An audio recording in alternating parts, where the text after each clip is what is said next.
fires and housekeeping. The hazard here is the combustible materials stored near a high voltage power source. The entire business and its employees are at risk should a fire get out of control. The risk of heavy losses demands immediate action. Most fire hazards can be eliminated or isolated, but if you encounter a fire, you need to take action that does not increase your risk of injury or death. This person has used a water-filled extinguisher to put out an electrical fire. A dry chemical or carbon dioxide unit should have been used. What are the different types of fire extinguishers? And for what types of fires are they best suited? Case study number 5, hazardous substances. Improvised work practices such as this often result in injuries because a risk assessment has not been carried out. Hazardous substances are implicitly dangerous, especially in the absence of adequate labelling. Any person handling this container may be at risk. The level of risk would normally be derived from the substance's material safety data sheet, but in the absence of this information, the risk should be assumed to be high. The risk could be eliminated, substituted, or engineered out. Material safety data sheets and labelling are administrative control measures, which, when read, will alert this person to the correct PPE requirements. What kind of information can be found on an NSDS? Case study number 6, working at height.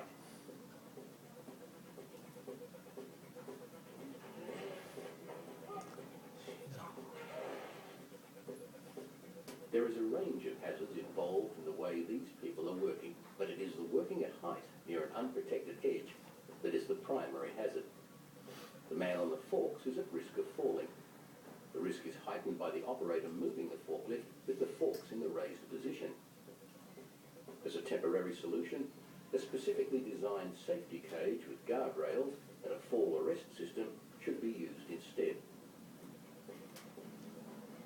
Do you need to be trained and authorized to use equipment for working at height?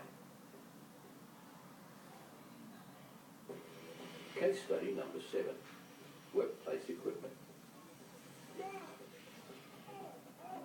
Power tools are hazardous and should always be treated as such. The operator is at risk, but so is anyone in the vicinity. Risk is high, as sharp pieces of metal ejected at high speed can cause serious harm. Bang. Regardless of what control measures can be put in place, the risk involved in using hand-operated tools and machinery can never be completely eliminated. Using appropriate PPE would have prevented such an injury. While PPE is the last resort in the hierarchy of risk controls, where possible, it should always be used. What risks are involved in the machinery you use every day?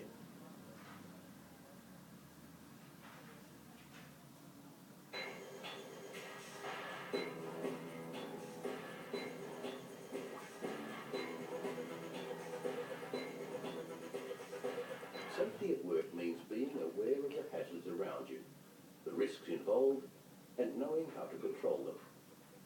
The hazard identification and risk assessment processes and the hierarchy of risk controls are the key tools at your disposal.